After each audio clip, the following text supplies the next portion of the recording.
isa-isa natin yung bullet points, okay? First is how to create multiple capture pages. As you can see dito sa dashboard ko sa Rocket Pages, super dami ko na na-create na capture pages, different kinds or different types of capture pages. Okay, so pinakaunang type ng capture page is yung simple lang, gaya nito. Itong simple na capture page na ayan, ginawa ko na image and then itong opt-in box, 'di ba? Ito yung tinatawag na opt-in box, yung big promise mo and then yung call to action. Itong big promise mo at ano yung makukuha nila, parang ganun. Big promise or ano yung makukuha nila pag mag-opt-in sila sa'yo. Kasi para din yung ano bribe, 'di ba? Na gagawa ka ng paraan para mabigay nila sa'yo yung email address nila. So, ito yung ginawa ko, itong Big Promise, tapos 100% free. This is all about ito siya actually, kasi 'di ba may trailer video na nirelease tayo sa Unity. So, ginamit ko tong opt-in page na to para i-lead yung mga tao dito para maka-receive sila ng parang email. So, para siyang waiting list, okay? Itong capture page na to. Yan, pag i-click nila yan, 'di ba mag-a-appear yung email and name. Okay? Ito yung tinatawag na simple lang na capture page. Okay? So, yung isa naman na na nagawa ko is para siyang video. Okay? Capture page na may video. Uh, itong isang training products ko, yan, na tinawag kong Pinoy List Building Mastery about online marketing. So, itong ginawa ko, yan, ito yung parang opt-in page na video naman yung nakalagay. Okay, so ito yung big promise ko na para sa mga Pinoy marketers kasi naglagay ako ng attention, Pinoy marketers na struggle ang magkaroon ng result sa business. Tapos itong video na to, ginawa ko lang siya at in-upload ko sa YouTube. Ganun. Tapos ito yung call to action, 'di ba? Big promise. Tapos yung video and then call to action ko. So makukuha ko yung email nila and name para maka-access sila ng sa training na to. Kumbaga, isi-send ko yung training sa email nila. Kasi if you're going to do that na isi-send ko sa iyo sa email mo yung training na ina-ask mo, that's one way then to parang strategy siya para maiwasan mo yung naglalagay ng mga bogus na email, yung mga fake na emails, 'di ba? Kasi yun yung parang struggle ng mga online marketers na ay yung iba naglalagay ng fake na email. Then yung pwede mong gawin na strategy is send mo sa email nila yung training or yung free offer na ibibigay mo. Okay? So, yun siya. Yan. Again, itong simple na opt-in page na image lang. Tapos, itong opt-in page na may video. Okay? So, ang paggawa niyan, kasi dito sa Rocket Pages is napakadami, super daming templates na pwede mong pagpipilian. Pwede mo nga i-explore yan eh. Huwag mong i-limit yung sarili mo na mag-stick ka lang into one. So, mag-explore ka din kung ano yung available dito. Kasi sa Rocket Pages, may 60 templates currently na meron tayo dito. Okay, so lahat, ang dami. So, may capture page, yan, yung image, yan. Itong ginagamit ko, paborito ko tong dalawa. At kung gusto mo ng multi-steps na squeeze page na may survey or question and answer, pwede din. Ganon. Yan. Itong ginamit ko na consultation yung sa video. Parang may sales video. 'Di ba? Yung ginawa kong sales video, ito yung template na ginamit ko. At yung sa ebook naman, ito yung ginamit ko, ebook author quiz page. Pakita ko sa iyo yung ebook na ginawa ko. Yan. Oops, ang arte. Yan, pagpakita ko sa iyo yung ebook na ginawa ko. I think nakita niyo na yun kasi yun yung parating ina-example ko every time na nagte-training ako, 'di ba? Especially kahapon, yung sa MLM special report na ebook. So, dito ko din yun ginawa yung capture page niya.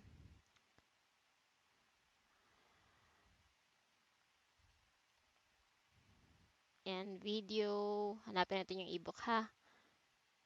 Yan, ito ebook yan. So, etong template na to, dito ko din kinuha sa list of capture pages na meron tayo sa Rocket page. Ito, saan na ba yun? All.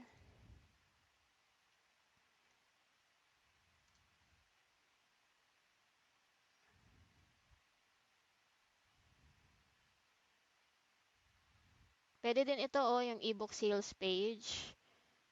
Combination siya. Itong ebook authors quiz page. Yan yung ginagamit ko every time na nag-offer ako ng ebook. Tapos ito din, yung books quiz page with background. Yan ginagamit ko din every time na nag-offer ako ng ebook. So, pwede mong gamitin yan. So, pag setup niyan is ito lang, ganito lang. Pumili ka piliin mo yung theme na to. Lagyan mo ng pangalan. Yung page name, depende sa'yo. Okay? Wala namang format dyan. Basta, importante is ma-identify mo kung ano yung squeeze page na yun. Okay? Kaysa naman lagay na pangalan na yan, pero hindi mo alam kung ano bang squeeze page na yan or ano bang ino-offer mo dyan. So, free MLM ebook. So, parang ganyan.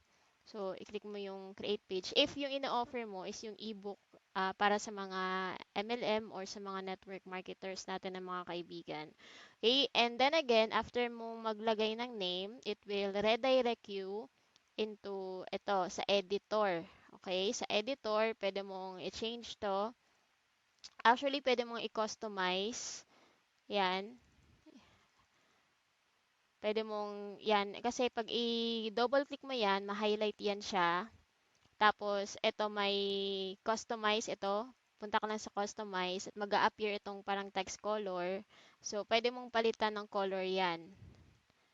Ganyan. So, pwede mong palitan yung text kung gusto mo.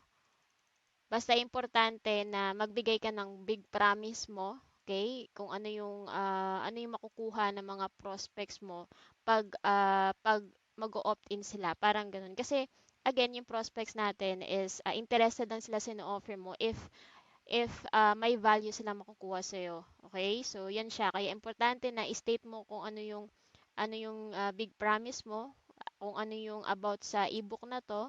Okay, ito kasi image, pwede mong i-click yan, and then pwede mong i-click yung replace image. So, dito sa akin, napakadami ko ng image na nalagay kasi ito talaga yung ginagamit ko, itong Rocket Pages na tool kasi madali lang siya para sa akin kasi I tried a lot of capture pages na software before at nahirapan ako sa kanila sa totoo lang at mahal pa.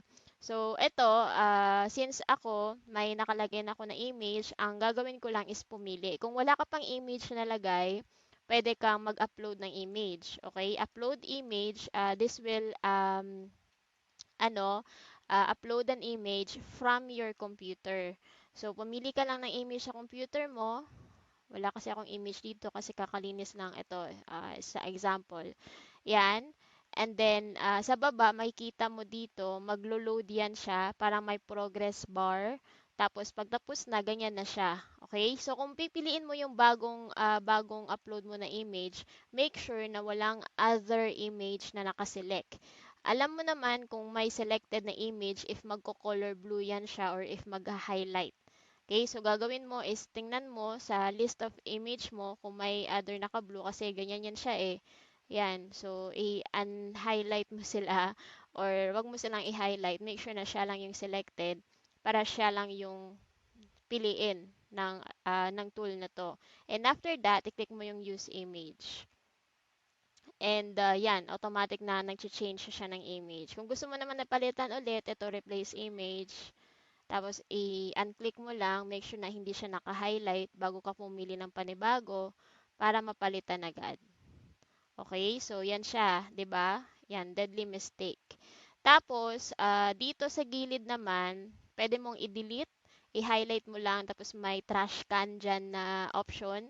Pwede mong i-delete 'to. Kung ayaw mo nito, pwede mong i-delete. Yan, kung gusto mong ibalik, i-undo mo lang, may undo diyan sa taas. Okay? So, dito sa gilid naman, state mo lang yung benefit. Ito na nga, may instruction na. First benefit, second benefit, third, fourth, fifth, and then syempre yung call to action mo. So, paano naman i-set up itong call to action mo? Ito ha, napaka-importante to. Itong call to action, make sure na nagwo-work siya. So, paano i-set up? I-highlight mo lang yan, and then, itong link, 'di ba? Parang may kadena, kadena. Pag i-highlight mo, may mag-appear na parang icon sa taas. So piliin mo yung kadena or pwede mo din i-double click yung box, automatic na mag-appear yung pop-up na link option. So dito, we advise na squeeze box mo na yung piliin mo kasi yung goal natin is mag-capture ng email. Okay, so pumili ka lang ng design mo dito sa squeeze boxes na to. Pwedeng ito, tapos make sure na may naka-check dyan sa taas na color blue. That's the indication na na-select na siya. And click on choose. Once na mapili mo na, ito mag-a-appear siya. And i-edit mo lang. Again, i-click mo yung box, mag-a-appear yung customize dito sa gilid. Pwede mong yan, i-highlight yan, i-change yung color sa gilid kung gusto mo color blue and click on choose. Yan, blue na siya, 'di ba? Yan. Tapos ito guys, etong isa pang call to action button, ito yung magre-redirect sa thank you page. Okay? Yung thank you page, yun yung isang page kung saan pwede mong ilagay yung affiliate link mo or yung website mo, yung website ng blog mo, or pwede kang mag-create ng separate na page using Rocket Pages. Kasi dito minsan nagkakamali yung ibang user ng tool nito na hindi nila alam kung saan papuntahin yung mga prospects nila. Depende sa iyo. Pwede sa blog mo, pwede sa website mo kung affiliate ka, or pwede sa isang thank you page na magbigay ka ng isang instruction or magpakilala ka lang, mag-create ka ng separate na landing page na may video or landing page na may mukha mo tapos may steps. Papakita ko sa iyo later on. Okay? So after nyan, since nag-edit ka, don't forget to click on Save Squeeze Box. Ayan, Save Squeeze Box. Okay? And pagtapos niyan, yung gagawin natin is i-connect natin siya sa autoresponder na meron tayo. Gagawin mo lang is itong integration, 'di ba? Integration. I-drag mo lang yung arrow tapos may lalabas diyan na integration options. Okay, integration options. Tapos dito may dalawang option lang kung na pwede mong i-integrate. Okay? Pwede mong i-connect dito sa Rocket Pages. So, GetResponse or Aweber. So, sa akin kasi, ginagamit ko is GetResponse kasi madali lang siya user-friendly, especially for beginners. So, pwede mong subukan yan. May free 30 days trial naman yung GetResponse. I-click mo lang yan. At dito kasi mag-a-ask siya ng API key. So, yung API key ng GetResponse, makikita yan siya pag mag-login ka sa GetResponse mo. If hindi mo alam paano mag-setup ng GetResponse, may training ako na hinanda para dito. Pumunta ka lang sa blog ko, blog.cyrilpesanable.com. Hanapin mo yung search box at yung GetResponse. So, punta ka lang sa my account and then ito sa integration. Tapos dito sa API. And then ito, default na API key, i-copy mo lang.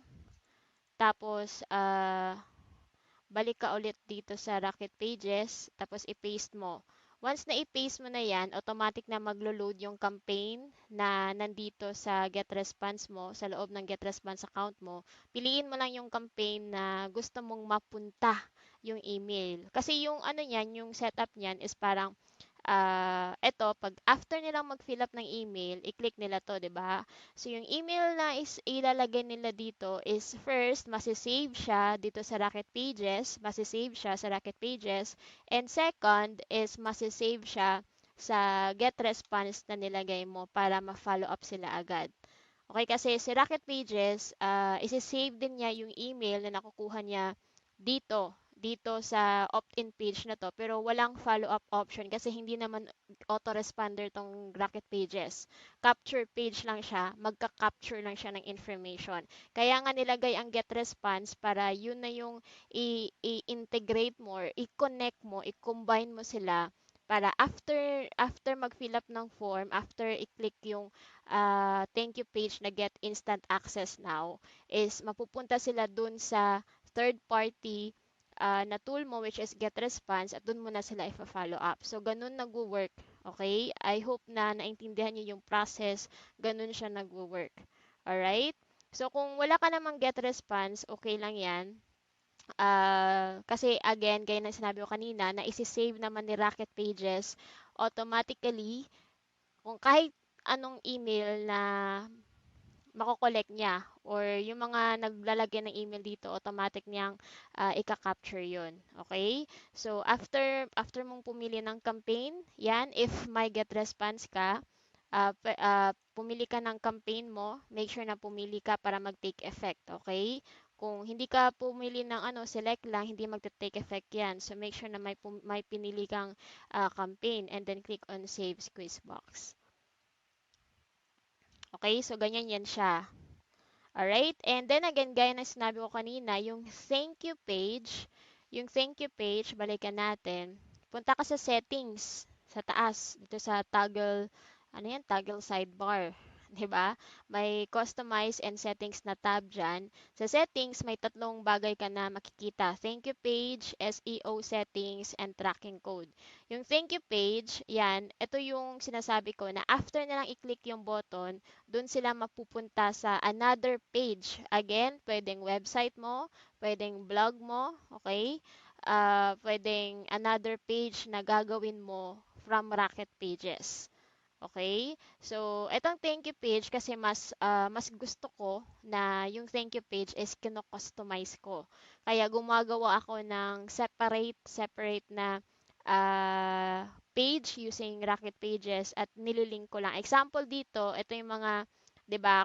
Kasi gumagamit na ako ng Rocket Pages before or ito talaga yung ginagamit ko. So may set of thank you pages na akong nagawa since nakasave na kay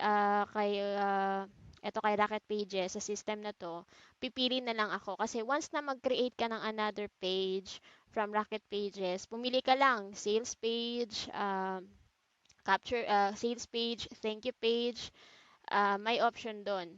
Okay? Yan, ito, piliin natin ito. So, i-click mo yung save para mag-work. And then again, gaya na sinabi ko kanina, pwede kang pumili ng URL, meaning yung link. So, pwede mong ilagay yung link, affiliate link mo kung gusto mo na after nilang mag-opt-in is mapunta sila dun sa affiliate link mo. Okay? Or pwedeng sa blog mo. Yan. But mas gusto ko talaga na mapunta sila sa separate na thank you page. Okay? Para mabigyan ko sila ng instruction na yung email or yung nire-request nila na information is ipapadala ko sa email nila. So, ipapakita ko sa inyo later on. Yan, di ba yung pinili natin is yung existing na page kasi may nagawa na ako ng mga thank you pages before gamit yung ibang templates sa Rocket Pages. Yan siya, save. And after that, I-click mo ulit yung save. Yan siya. And then, click on publish para ma-publish mo. Kung beginner ka pa lang, okay lang na gamitin mo na naka-default. Okay? So, yung naka-default na link or URL na ibibigay ni Rocket Pages is ito, HTTPS meaning secured siya kasi HTTPS. So, ito, mahaba, https://sitepisanable.rocketpages.co/free-MLM ebook. Itong link na to ngayon, yun yung parating isi-share mo sa mga prospect mo. Kung mag-a-ads ka, yan yung parating i-ads mo na link or ilalagay mo sa blog mo para makita yung capture page mo. Okay? Ito yung gagamitin mo kumbaga every time na mag-promote ka para mapunta sila sa capture page mo para makita nila yung capture page na to na ginawa mo. Okay? So, yan siya. And then, click on publish. And sa nakita nyo is may tatlong bagay or may tatlong option dyan to publish the page. So, pwedeng custom domain, naturo ko na to sa part 1. So, balikan mo lang yung part 1. Pwedeng Facebook, balikan mo din yung part 1, tinuro ko na din doon. Paano gawin yan? Okay? So, may link ako na nilagay sa description ng video na to. Yun i-open mo. Ito, how to set up. Okay, pati thank you page, ginilagay ko na nga dun eh. Binalik ko lang or inulit ko lang ngayon. Kasi nga marami pa rin nagtatanong. Okay, so again, click on publish and then again, click on another publish. Alright, and i-exit mo na yan siya.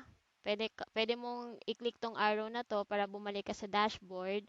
At malalaman mo kung naka-live na yung page mo if may mata kang nakikita dito. Okay, so um, kung i-view mo, i-click mo tong mata, tapos yan, importante na i-test mo parate yung ginawa mong capture page. Sa case na to is yung ginawa natin is about ebook, 'di ba? Ebook. So, para makuha nila yung ebook nila, kailangan nilang i-click to, yes, send me the guide now. At kailangan nilang maglagay ng email. Example, ito. Tapos, itong get instant access now at mapupunta sila sa thank you page na sinet ko which is another page. Okay? A separate page, another page. Marami palang nag-reply dito. A separate page. Giving them instruction what to do next. Diba sinabi ko dito, you will be notified soon. For the meantime, watch this video that will show you. Para siyang kasi yung strategy ko, pag may opt-in page ako, every time na nagsiset ako ng thank you page, nililiad ko sila dun sa isang separate na page na may training, na may isang another training, valuable training ko na nagliliad sa isa pang offer. Gaya nito, yung tinuro ko kung paano ako kumita sa internet. Tapos ito yung click here to get more free training, pwede sa blog mo. Kasi kaka-change ko lang nito kasi 'di ba wala ng Ignition Marketing, may Unity na. So pwede mong ilagay dito is yung affiliate link mo kasi parang na-maintain pa din natin yung tinatawag na goodwill, 'di ba? Kasi pag after ng thank you page, nilid mo sila ulit sa isang after nila mag-opt-in, nilid mo sila sa isang thank you page na may ganito, may instruction, may another valuable na video, tapos ito offer. Alright? So parang na-balance yung na-balance mo yung goodwill and then yung offer. So ganyan ginagawa ko which is effective naman para sa akin. Marami na nga nagko-comment at pwede mo din gawin 'yon. Alright? So yun siya guys. Ganyan ako gumagawa ng capture page. And then again, saan naman mapupunta yung ebook? Gaya ng sinabi ko kanina, kung may nilagay ka na get response or may nilagay ka na autoresponder sa Rocket Pages, yung API, sinabi ko, pwedeng mag-set ka ng autoresponder sequence dun sa get response mo na naglalaman ng link papunta dun sa ebook mo. Okay? And again, if hindi ka marunong gumawa ng ebook, i-search mo din sa blog ko. Maraming tutorial dun. Okay? Maraming tutorial dun sa blog ko. Punta ka lang dito sa blog.cyrilpesanabe.com kasi mahilig akong gumawa ng tutorial. Pwede mo maximize yan. Okay? I-search mo lang. Alright? So, yun siya guys. Yun yung paggawa ng ebook. Okay? Paggawa naman ng sinabi ko, multiple kasi. So, pag ito, alam niyo na 'di ba paano 'to gawin? Itong simple lang. Pumili ka lang ng page, i-edit mo lang yung image, yung text, yun na, and then publish. Ito, saan ba? Ito. Itong video na may counter. Ito, paborito ko to. May scarcity, 'di ba? So, may scarcity siya. Ito timer. Naka-cookie base kasi yung timer na 'yan. And so, paano gawin to? Again, pumunta ka lang dito sa templates at hanapin mo yung template na may timer. Makikita mo naman yan agad. Template yan. Ito, attention grabber. Tinatawag siya na video sales page flat design. Okay? free ebook with timer. Kung gusto mo maglagay ng scarcity. Ito yung ano, yung ginawa ko na, 'di ba yung sa teaser, parang nag-timer ako before October 17. So last week ginawa ko to. Yan. So yan. Again, after mo mag-create ng name, mapunta ka dito sa editor page. Okay, wait lang. On ko lang yung wifi sa phone ko. Okay, tapos attention grabber, MLM report, free. Yan, kung ano yung promise mo, ano yung benefit. Tapos this offer is only available until. Yan, pwede mong i-edit yan. Etong timer, ang gagawin mo lang is i-click tong box na countdown at it will ask you kung kailan mag-end. So, pwedeng mag-end yan siya after 14 days. So, anong petsa ngayon? 23. Tapos, 1, 2, 3, 4, 5, 6, 7. So, after 7 days, yan, iset mo ng 30. Tapos, hour. Yan, okay na yan. Click mo yung save.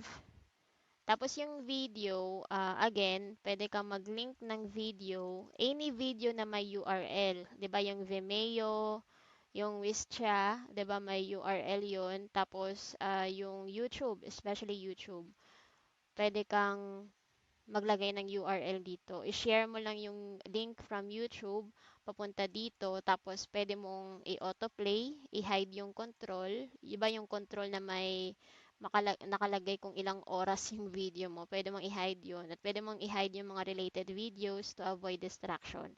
So, ito ulit yung call to action na button. Okay, para mag-opt-in. The same process din. Squeeze box, ito. Yan.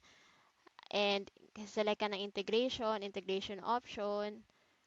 Ayan, select ka dyan. Kung wala ka namang autoresponder, okay lang. Kung gusto mo na sila kat pages mo na mag-collect, but we advise na mag-create ka ng sarili mong autoresponder, just invest, okay, for your online marketing campaign kasi for long term naman yan, mababawi mo naman yung investment mo, okay? So, ito ulit yung settings, thank you page, another page ulit, click mo yung save, tayo ng iba.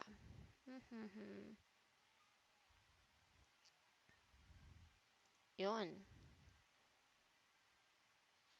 Yung sinabi ko kanina na instruction para may idea kayo. Ito. Thank you. So, save ulit. Publish. Ito. Automatic naka-default. Click mo yung publish and another publish. Okay? Nga pala nakalimutan ko. Pwede mo ding i-view to sa yan, tablet view. Ito naka-tablet view. Ito naka-mobile view. And na-notice nyo na dito sa template na to is pwede kang maglagay ng comment. At itong comment na to, the good thing is, pwede mong i-link yung fan page mo dito. Paano yan? I-uncheck mo lang yung box, itong auto set, para hindi siya mag-auto set.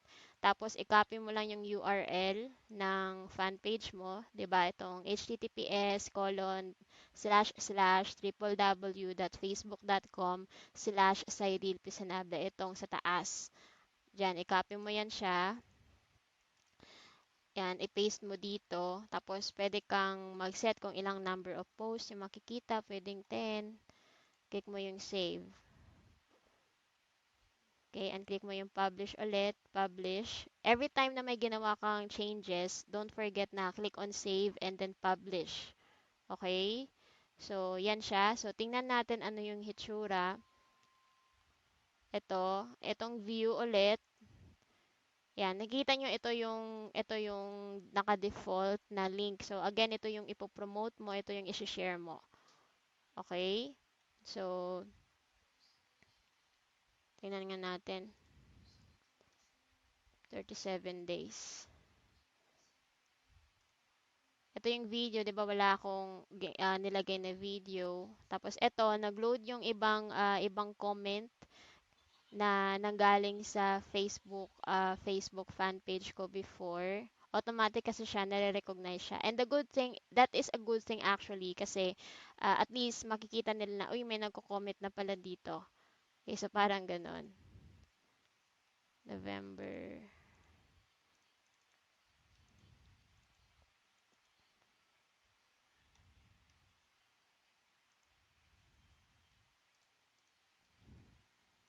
Yan siya. So, pag i-click nyo na tong get access, lagay ulit tayo sa get instant access now.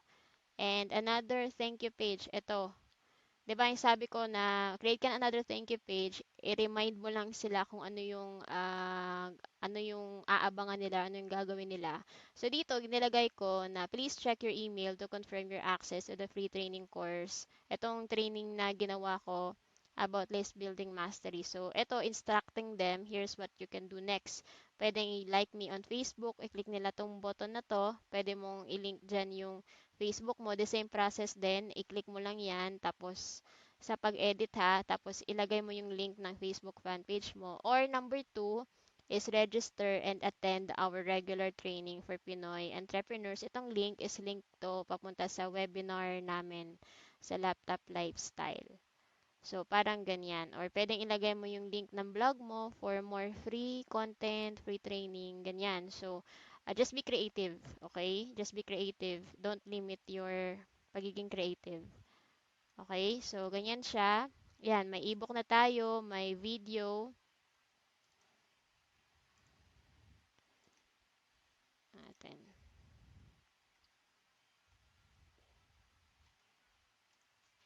Pwede mong i-click yung preview din. Nakikita mo dun.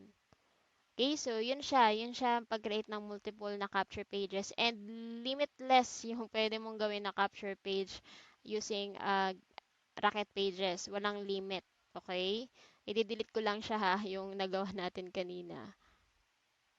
Okay, kasi ayokong mag-live yun. Kasi testing lang naman yun or draft. Alright guys, so you already know paano gumawa ng multiple capture pages gamit ang Rocket Pages. Basta i-explore nyo lang yung mga available na template dito to customize. Yan, ebook, yan, itong sales page, sales video. Pwede ebook, itong sales page blue. Basta may mga combination din siya na sales letter and then sales video. Parang ganun. So may simple lang din, may pang webinar. Actually, may category, okay? Dito sa taas. And dito, webinar, thank you, portfolio, and others. Yan. Explore mo lang yan. Napaka super dami ng templates na meron dyan. And then again, don't limit yung pagiging creative. Okay? Yan siya guys. So next na gagawin natin, ano ba yun?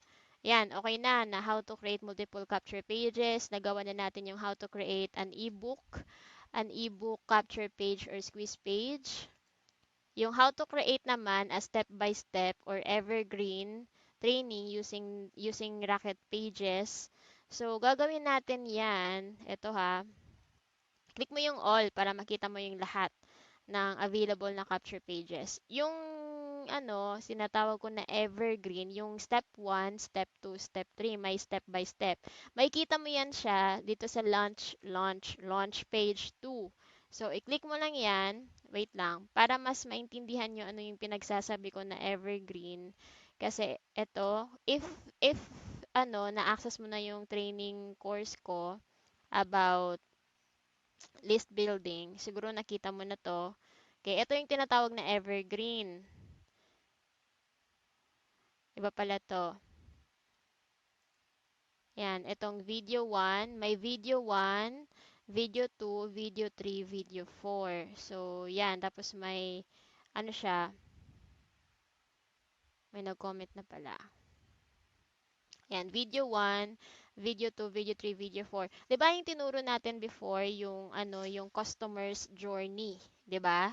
So, pwede mong hatiin yung customer's journey into 4 steps tapos gawan mo ng 4 na video. Tapos gawan mo ng evergreen campaign. Gaya ng ginawa ko, ito yung ginawa ko kasi, yung sa list building kasi mahaba siya. So, dinisect ko step by step, tapos ginawan ko ng 3 video and isang bonus na video sa number 4. So, ito yung tinatawag na evergreen na may step 1, step 2, step 3, hanggang dun sa offer mo. Okay? So, paano gawin yan? Ito, balik ulit tayo dito. Kasi pwede mo tong gawin kung may training ka na ino-offer, kung may step-by-step training ka na ginawa. So, pwedeng gawin mo yan dito sa Rocket Pages. So, gamitin mo lang yung launch page 2. Ito, i-click mo na yan. Example sa akin, Pinoy List Building Mastery Training. I-click mo yung create page. Yan. And then again, mapupunta ka sa editor. Yan. So, ganyan siya. So, edit mo lang yan. Ito, maglagay ka ng, ito, again, URL sa YouTube, Vimeo, Vistra, kung saan nakalagay yung video training na ginawa mo, saan naka-upload. Yan, may comments din, the same process. Ilagay mo yung fan page link mo dito or pwede mong i-click tong auto set kung ayaw mong i-connect yung fan page mo. And by the way guys, if you're going to use this ano pala, this template, you needed to create separate pages. So if may apat ka na video na evergreen, gagawa ka ng apat na ganito. Kasi ang gagawin mo dito is i-link mo bawat pages. Gaya nito, ito yung video 1, 'di ba? Sa video 2, i-link mo, ito kasi may pencil, yan, i-link mo dito yung video number 2 na separate na page. Kasi again, kung may tatlo kang video, tatlong ganito yung gawin mo. Tapos i-link mo lang sila. Gaya nito, sa video to, ililink ko yung ginawa kong page about video 2. Yan, video 4, video 3, video 2. Yan. Tapos sa video 3 naman, ililink ko yung ginawa kong page before about video 3. So, hanapin ko yung video 3. Yan, ito. Tapos sa video 4, hanapin ko yung ginawa kong page na ganito din about video 4. So, matrabaho siya pag evergreen na video yung ginawa mo, but worth it naman. Kasi after mong ma-publish yan, forever na yan na pwede mong i-offer. And click mo yung save and then click mo yung publish. Again, kung may tatlo kang video, tatlong ganito yung gagawin mo. Okay? Kung may apat ka na video na gustong i-share step by step, apat na ganito yung i-share mo. Okay? Or apat na ganito yung gagawin mo. Tapos i-link mo lang sila bawat isa. Okay? Nagets ba? And you need to do the same sa video 2. I-link mo yung video 1, video 3, and video 4. And dito, sa call to action, pwede kang maglagay ng link towards video 2 or page towards video 2. I-link mo din ulit siya. Okay? So, ganyan lang siya. I-link mo lang yung mga pages. Ganun nag-work. Pag gusto mong gawin is itong evergreen. Okay? Basta, again, guys, sinabi ko, just be creative. Okay, okay? So, yun guys. May nag-comment na pala. Ayun guys, yun siya. So, ayun tinatawag na evergreen. Okay? I hope na naintindihan.